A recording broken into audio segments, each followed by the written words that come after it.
you that everything you've been taught about starting a fire in the wild is outdated. We're used to fire starters, modern waterproof matches, and lighters.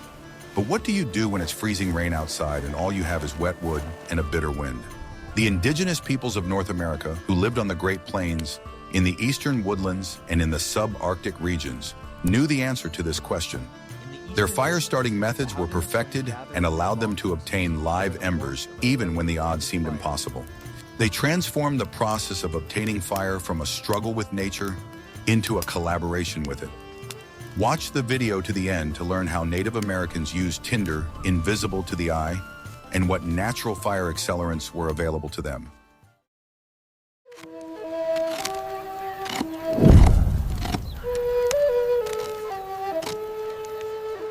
What if I showed you a time machine that would take us back to a time when making fire was a matter of life and death? Indigenous peoples understood that even the most powerful flame is impossible without its main component, tinder, which ignites quickly from the slightest spark or ember. Ordinary leaves and wet bark in rainy weather were useless, so they looked for special, hidden materials that always remained dry. It was the ability to find this invisible tinder that distinguished the fire master from the novice.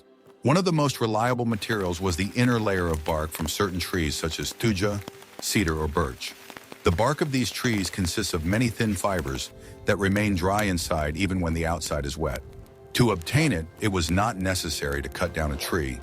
It was enough to remove a small layer from a fallen trunk, which was an important principle of respect for nature. This soft, almost felt-like material absorbed heat well and ignited from the smallest ember without going out. Tribes of the Great Plains, such as the Lakota and Cheyenne, often used dry, shredded mouse or squirrel nests if they could find them. Nests built in hollows or under rocks consisted of thin, dry grasses and down that the animals collected in dry weather. This material was almost perfect tinder. Thin, dry grass found under overhanging rocks or in deep crevices where it was protected from rain was also used. For those who lived in the eastern forests, such as the Iroquois, rotten wood material known as tinder fungus was indispensable. This is not just rotten wood, but a dense, fibrous growth that forms on certain types of decaying wood.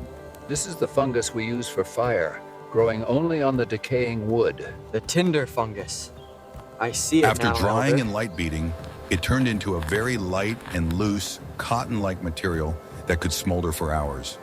It was often carried in small leather pouches like a precious treasure because it guaranteed fire. The peoples of the Subarctic, faced with extreme cold, used a unique method.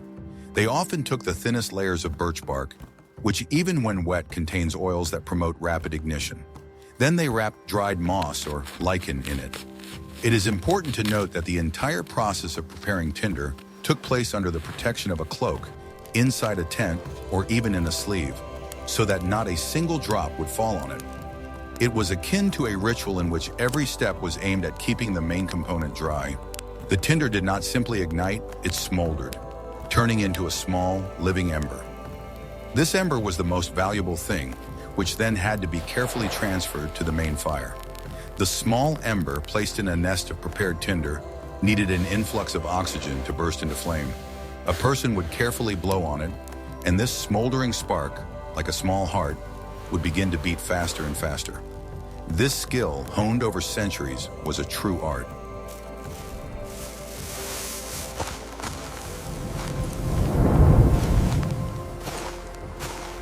Even today, looking at modern technology, we can admire this natural ingenuity.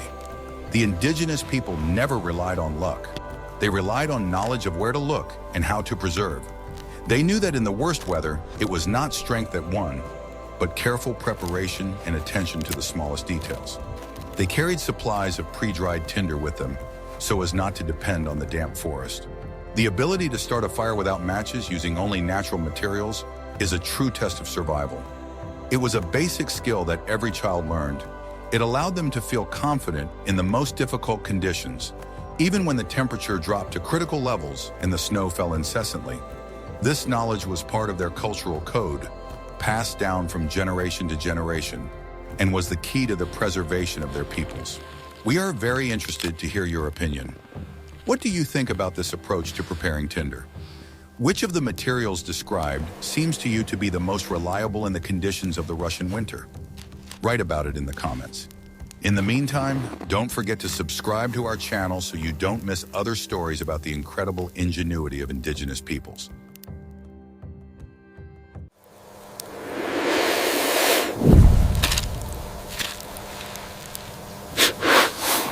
Want to know the main secret of how to make fire without matches? While we focus on what to light, Native Americans focused on how to get hot coals that initiate a flame.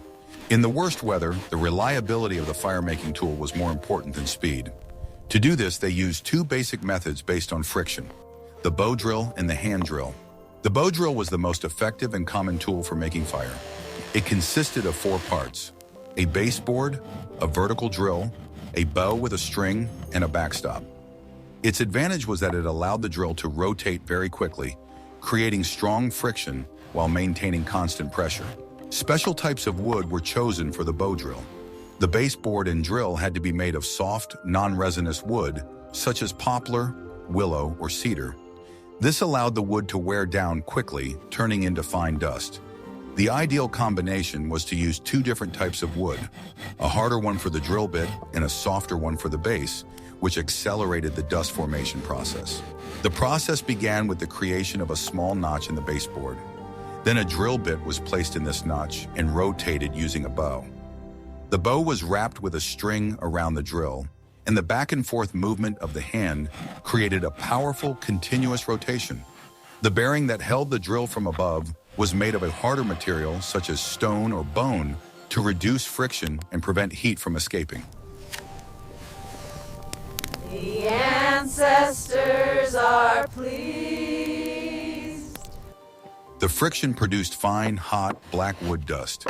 This dust accumulated in a special notch made along the edge of the recess. It was this wood dust, heated to the ignition temperature, that turned into the desired charcoal. The hand drill used by the peoples of the Subarctic was simpler, but required greater physical strength and endurance. The drill was rotated between the palms, and pressure was applied with the entire weight of the body. In severe frost, this method had the advantage of providing additional warmth to the human body, which was part of survival. Despite its simplicity, the hand drill also required special materials. The baseboard had to be perfectly dry, and the drill had to be straight and smooth. The most difficult part was maintaining a constant speed and pressure so that the dust did not scatter and had time to heat up. This method was more reliable in dry but cold weather. In case of dampness or strong wind, the process of transferring the ember became critical. The ember that had just appeared was very fragile and could be extinguished by the slightest breath of air. It was quickly transferred to a pre-prepared tinder nest so that it could begin to smolder. What do you think was the main problem the Indians faced when using a bow drill in high humidity conditions? And how could they solve it? Ready to learn how the Indians turned stones and dust into their main weapon of invisibility?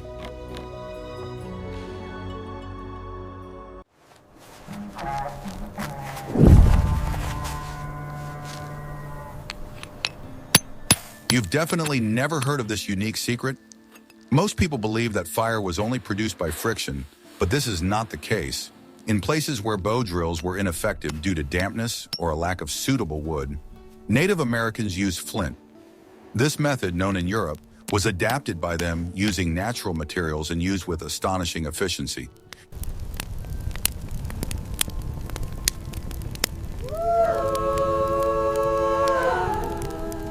The classic flintlock consisted of 2 components: a piece of flint or other hard stone and iron pyrite or marcasite. These iron-rich minerals produced very high-temperature sparks when struck against flint. The Indians of the Great Plains, who had no access to metal, found pyrite or marcasite in riverbeds. Flint or quartzite was often carried in a leather pouch to keep it dry. The stone was not just a piece, but a specially treated, sharp fragment with clear edges. This allowed for a sharp blow and the creation of a spark. The sparks produced by striking stone against stone were weak and quickly extinguished. Here again, a special tinder came to the rescue. A fungus called tinder fungus, which grew on old trees, was used. This fungus was cut, dried, and sometimes boiled in an ash solution. After such treatment, it became very porous. When a spark fell on the dried fungus, it did not ignite, but began to smolder slowly, forming a coal. This coal, protected from wind and moisture, could be carried over considerable distances. Tinder fungus was reliable because it could be dried to a powder and was very resistant to moisture. In winter conditions, especially in the Subarctic, where the wood was wet and frozen, tinder was often the only reliable way to get heat. The Cree and Athabascan peoples used this method to quickly light a small fire for warmth. At the same time, they tried to keep the smoldering tinder burning as long as possible. The peoples of the eastern forests, such as the Iroquois, used the hot stone method. They heated a small flat stone on a fire and then hid it in a leather pouch or wrapped it in moss to transfer the heat. If the fire went out, they used this hot stone to dry tinder or bark before trying to rekindle it. The principle always remained the same, not to get a flame right away, but to get a smoldering ember. The ember was their guarantee. The flame could be obtained later, but without the ember, everything had to start over. The fire starter, despite its primitiveness, was very reliable if you knew how to use it. Processing tinder fungus is a science in itself. It had to be not just dried, but properly prepared so that it could become a receiver for the spark. It should not be too hard, but not too loose either. This required experience. Don't forget to like this video if you learned something new about the art of fire making by indigenous peoples.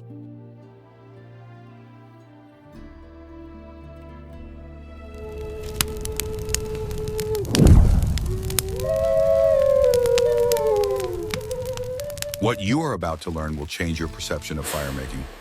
Obtaining a coal is only half the battle. Turning this tiny smoldering ember into a steady flame in rain or snow is a true art. This required carefully preparing the nest, the place where the ember was placed, and providing it with ideal conditions for ignition. This preparation began long before the first ember was obtained. First, a location had to be chosen. It had to be as protected as possible from wind and precipitation. This could be under an overhanging boulder, in a tree hollow, or in a special pit that was dug out and covered with bark. The main thing was to create a microclimate where humidity was minimal. Subarctic tribes, such as the Athabascans, could build fires directly in the snow after insulating the site with a thick layer of coniferous branches. 3 types of materials were used for the nest, which were laid out in a strict sequence. First came the thinnest and most flammable fibers, the very invisible tinder. It was placed in the center in the form of a bowl. Then thin, dry twigs as thick as a match, which the Indians called bird's feet, were tightly laid around it. These feet had to be from coniferous trees, as they contain resin that ignites quickly and burns hot. They were obtained from the lower dried branches of living trees or from the inner, rain-protected parts of fallen trunks. They were always drier than the branches lying on the ground. The third layer consisted of small pieces of wood about the thickness of a finger, which were supposed to catch the flame from the bird's feet. They were laid around the nest in the shape of a teepee or log cabin. It was important not to rush and not to add too many large logs at once, so as not to smother the small fire. When the ember was placed in the center of the tinder, it had to be blown on very carefully. The Indians never blew with all their might, but did so evenly and slowly, with a certain rhythm. Their breath was a tool, not just air. They knew that too much air could extinguish a smoldering ember, and too little would prevent it from flaring up. In the Great Plains, the Lakota and Cheyenne, that the nest is not just a pile of twigs. Thus, the nest was not just a pile of twigs, but a multi-layered, well-thought-out structure. It was designed to give the ember time to turn into a flame, and the flame time to blaze without going out. It was a kind of incubator for fire. What is the most important thing to do to prevent the fire from going out when transferring the ember from the drill to the nest?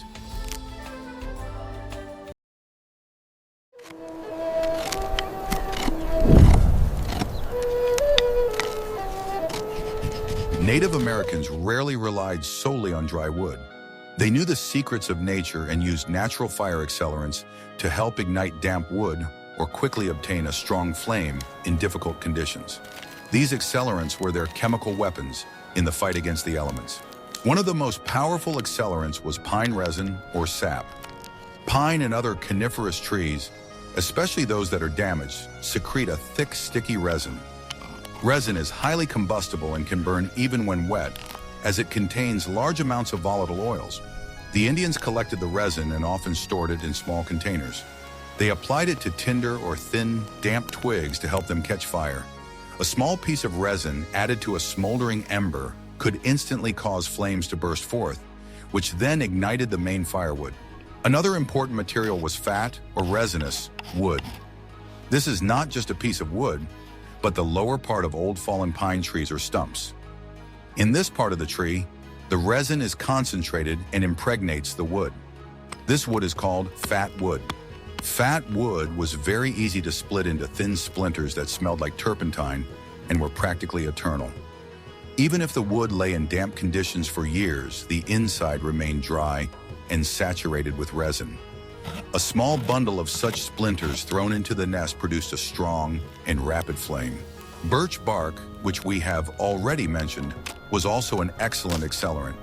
The upper thin layer of birch bark was very easy to remove. Thanks to its betylene content, an oily substance, it ignites like paper, even when wet.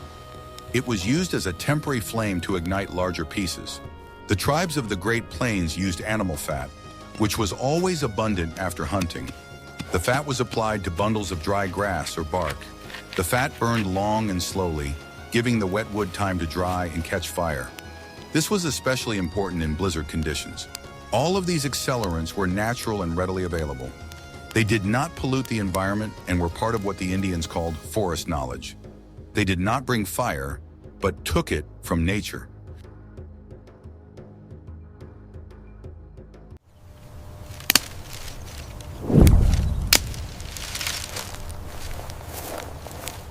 How did the Indians obtain dry firewood when everything around them was saturated with water or covered with a thick layer of ice? This question is crucial for survival. Even the most perfect ember and the best tinder are useless if there is no fuel to sustain the fire. Selecting and preparing firewood in bad weather involves a whole set of rules and tricks. Indians never took firewood lying directly on the ground. Even in dry weather, they know that the underside of a fallen tree is always wet. Instead, they looked for a standing, dead tree, a dry tree that had not yet fallen. Such trees, especially conifers, dry out at the root, and their wood remains dry even after long rains. To start the first small fire, the Indians looked for fingers, thin dry branches that had broken off the tree but remained stuck in its crown. These branches did not fall to the ground and remained dry under the protection of other branches. They were the first to go into the fire. If they had to take wood from the ground, they used a splitting method. The Indians split thick, wet logs with wedges and stone axes. The inside of a thick log always remained dry. They used this dry material as the base for the fire. Eastern forest tribes, such as the Iroquois, used the stove method. They built a small fire and immediately placed wet wood around it. The heat from the small fire began to dry it. Thus, by the time the small fire burned out, the next batch of wood was ready for use.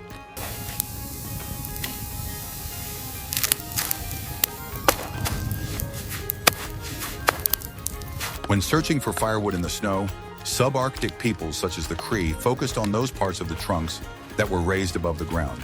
The snow acted as an insulator, helping to retain heat. They also knew that frozen wood burns better than just wet wood, as the moisture inside it is in a solid state. Another trick was to use old stumps. Inside a stump, especially if it was hollow or decayed, there was often dry, loose wood. It caught fire quickly and smoldered for a long time. Thus, choosing firewood in bad weather was not a random search, but a purposeful extraction of dry material from under the wet surface. They knew that every wet tree had a dry heart. The ambush was effective, but how did the Indians sustain themselves during long campaigns away from home? In the next chapter, we will discuss their unique system of logistics and survival.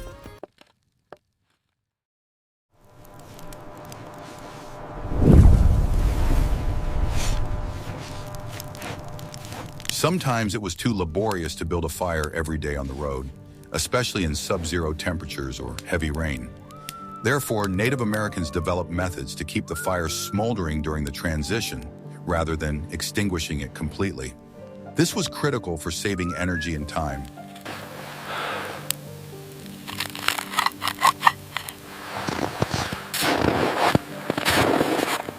Special containers called fire containers were used to carry the smoldering fire. Often these were hollowed out pieces of wood or pieces of porous but durable wood.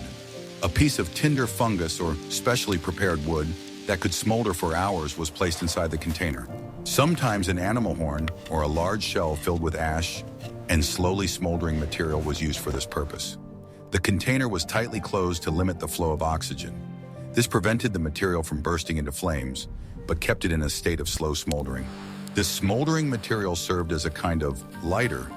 When the fire went out, it was enough to remove it, blow on it, and add new tinder and small branches. This allowed them to get a fire going in minutes rather than hours. The nomads of the Great Plains could carry smoldering coals in their dwellings, called teepees. There was always a hearth in the center of the teepee, and when moving to a new location, they often took several of the largest smoldering coals with them. The coals were wrapped in moss and wet clay so that they would smolder slowly. The fire container was always carried under clothing, pressed against the body to keep it warm and dry. This also allowed them to keep warm on the road. Contact with the body prevented the coals from cooling to a critical temperature.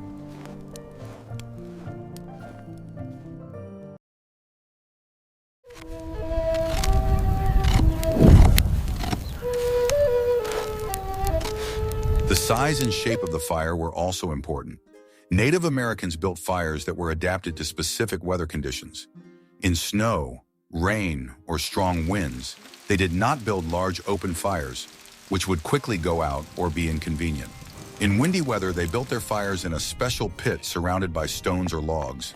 This protection, known as a windbreak, prevented the wind from blowing out the flames. It also directed the heat upward, making the fire more efficient for cooking and heating.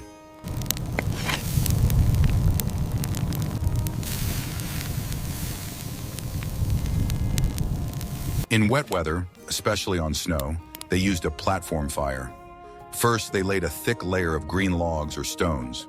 This platform insulated the fire from the cold and wet ground, preventing it from cooling down. Firewood was then placed on top of this dry platform to burn. The log cabin fire was ideal for cold nights. The logs were laid crosswise on top of each other. This design burned slowly, providing even heat throughout the night, and did not require constant attention. For cooking, they preferred a star fire. 4 or 5 logs were stacked so that their ends converged in the center. As the wood burned, they simply moved it toward the center. This was a very economical way to use fuel. All this shows that building a fire was not just an act of obtaining heat, but an entire engineering discipline in which every element, from location to shape, had its purpose. They built a fire like a house.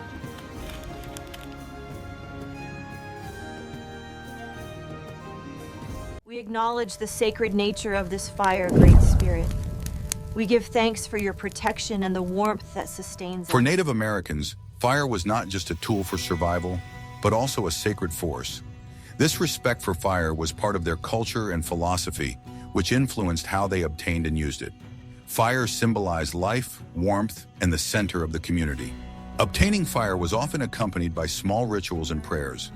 They thanked the Great Spirit for the gift of fire and asked him for protection and warmth. This was not superstition, but a deep respect for the power of nature. Great Spirit, we offer our thanks for the warmth of this fire and the life that it sustains. We are forever grateful for your blessings. They never took more from a tree than they needed. If they took bark for tinder, they did so in a way that did not damage the tree completely. They always left some for others. This principle of rational use was at the heart of their relationship with nature. Fire was the center of social life. Families and clans gathered around the campfire. Stories were told, knowledge was passed on, and important decisions were made. It was a source of light that brought people together. They never extinguished the fire carelessly. When the fire was no longer needed, they covered it with earth or poured water on it so that no spark could cause a forest fire. Safety was paramount. The symbolism of fire permeated their language and mythology. In many cultures, fire was a mediator between humans and spirits, a way to send prayers upward. It was their way of communicating with the world.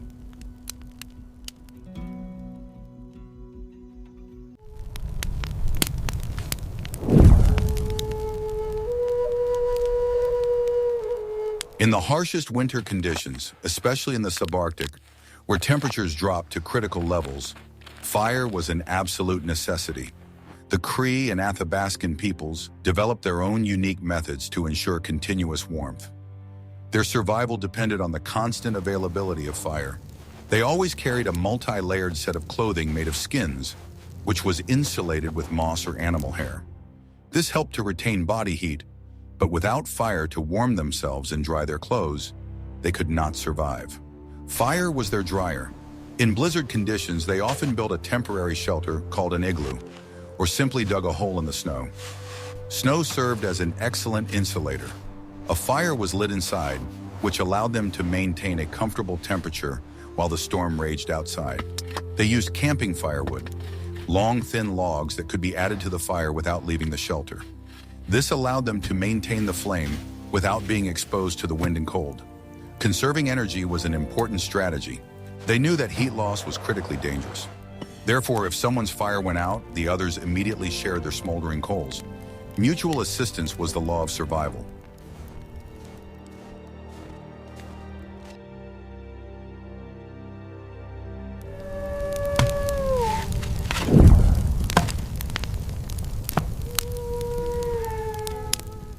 We can see that the art of fire making among Native Americans was a complex, multi-layered system, perfectly adapted to the harsh conditions of North America. Their methods, based on knowledge of materials and respect for nature, allowed them to survive where modern people without technology would not be able to last a day. They turned the process of obtaining fire into a collaboration with nature. Which chapter did you find most surprising and informative? Would you like us to make a video about the construction of teepees or Iroquois longhouses? Suggest your topics for future videos in the comments. And don't forget to subscribe to our channel so you don't miss out on new research into the lives of the indigenous peoples of North America.